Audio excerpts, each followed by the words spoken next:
Guys, ito po yung lugar na kung saan tayo naglalakad-lakad, exercise. Ayun, oh. Ito yung palibot. Ayan.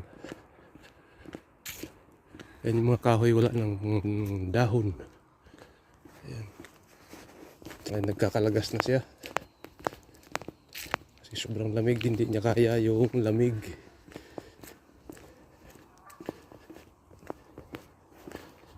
Hindi niya kaya yung lamig. Yan, magkakaroon ng dahon yan pagka yung malapit na yung tag-init.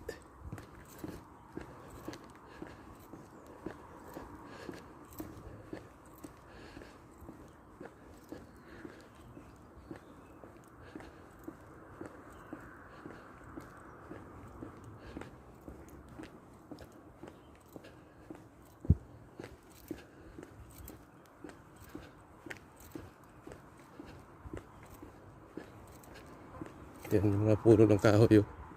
Lanta na yung dahon.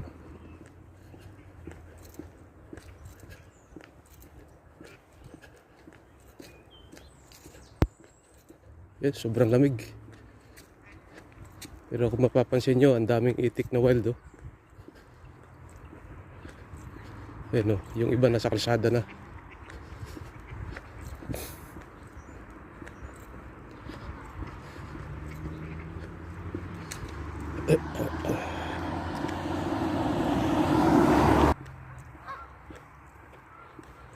Yun.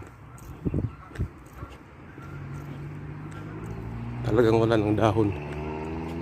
Lanta na lahat. Yung iba meron pa, pero palaglag na rin.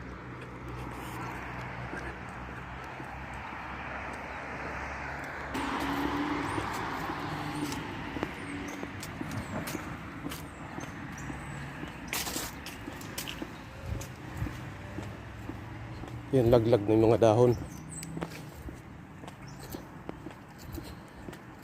Yun,